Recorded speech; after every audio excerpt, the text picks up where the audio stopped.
Originally, this video was going to be a sort of an intro. I was kind of creating a head that was going to be, is the Pixel a downgrade from a Samsung? Basically going from the Pixel 9 Pro XL from a S23 Ultra, S24 Ultra. Now, spec-wise, we know that, but I really wanted to see, does that really translate down? Does it really matter?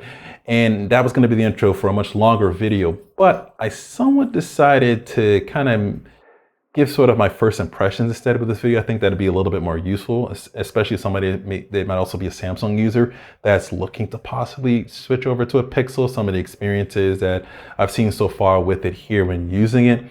First of all, I love the hardware. The hardware on here, this is the best built Pixel that they have made, to be quite honest with you. I love how the visor looks at the top there. It's unique. It feels very good in the hand. You have the rounded sort of corners here, which is interesting on a display. This is one of the best displays they put on a Pixel as well too.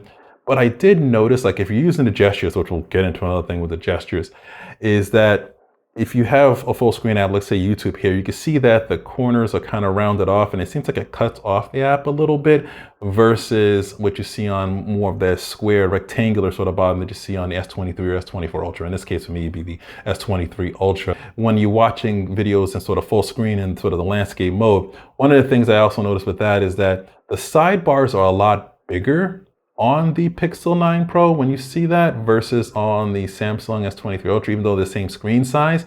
Something I think has to do with the rounded corners. Also, the resolutions are slightly different between two devices. Pixel and S slightly different between the two, so that obviously makes a difference. But that is something that did stand out to me coming from an S23. And I've been using the Ultra/No Series line since pretty much the first one. So these are sort of some of the things that would stand out, and I think would stand out with some other people out there. That's why I kind of noticed that screen here.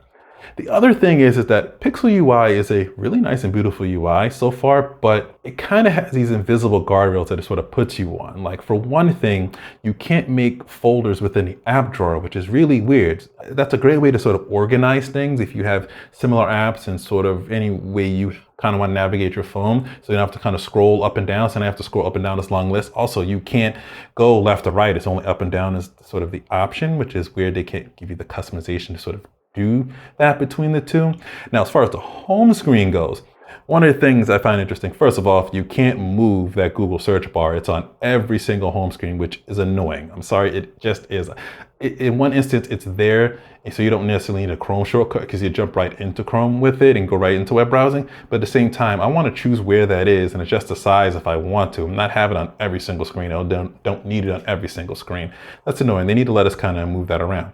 Then right above that is what they call the favorites bar. They don't really specify this, but that's what that particular section is. You can have it where you can rotate different apps if you don't have the app already there. And it only allows 4 apps in that section, or maybe basically 3 icons, because you can have a folder icon down there with a bunch of apps if you want to. Basically, it's treated as a separate thing because as soon as you put apps up on the home screen above that, there's this big gap that's right there. It looks really weird and aesthetic. Like you really don't have the ability to fully customize the home screen kind of any sort of layout, any way you want it with the default Pixel UI. Found that kind of odd because in most Android devices, Samsung and Motorola and all the other ones, they kind of give you a deeper level of customization when it comes to your home screen, the main thing. Also, you can't make your own desktops without an icon being in it. So you can't have a blank desktop. So let's say you just want one that just, a home screen rather, and you just want it to see, open for see your wallpaper. It doesn't have the ability to do that. An app or a widget has to be on that screen for that desktop to exist or the home screen to exist. If not, it just eliminates it right away. Gestures, I still not a big fan of those. I tried it and it's not my thing. So I bring up the 3-button navigation. However, you can't rearrange the order of the back, home, and multitask buttons. You kind of have to leave it at what it is. And that's a little annoying because I have it the other way on my Samsung. And I tried practicing before switching over to the side that the Pixel kind of had it on because I knew that ahead of time.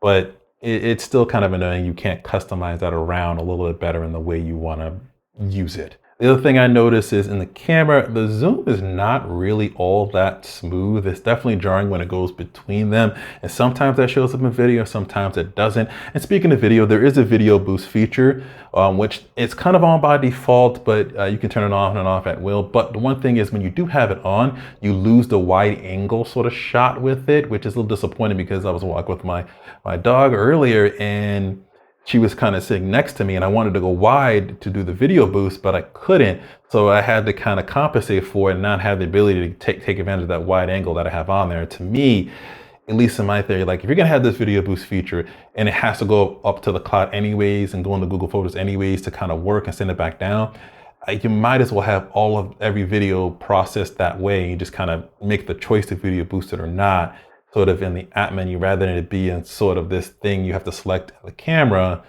to be able to do it. At least that's kind of my thought process to it. I get it's a good idea, but I think it's one of those things like it deserves to be more in Google Photos and an option within there that any camera, any Android device can take advantage of, especially if they're paying for the storage, rather than it being some sort of exclusive feature inside the Pixel camera that doesn't do it on device. If it was on device, that'd be a different thing, but it doesn't do it on device. It's kind of a little weird there.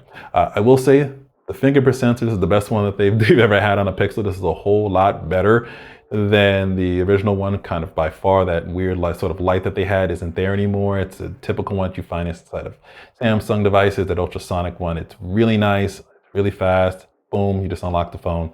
I do appreciate that one specifically there too. But I will say what I'm trying to do basically as using this device is I'm trying to make sure I don't try to Samsungify my Google Pixel here. I want to give it an opportunity to try to use it as a Pixel and not try to use it as a Samsung, to see if I can really dive in and really use it in that way. Will I miss some of these features, and do I really need those, and will I really get into sort of the Pixel UI and interface and sort of what this device is kind of all about. So that's just my first impression sort of here with it for now.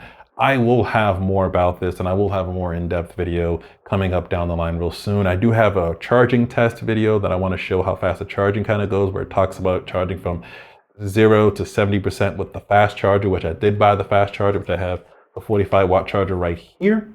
So we're going to put that to the test. That should be a video coming up, and I'll may have one more video before I kind of do my overall sort of thoughts about this coming up down the line. But that's just, I wanted to put that out there. Hopefully this helps out folks out there. And yeah, catch me in the next video. Subscribe if you want to keep up with this. Thanks for watching.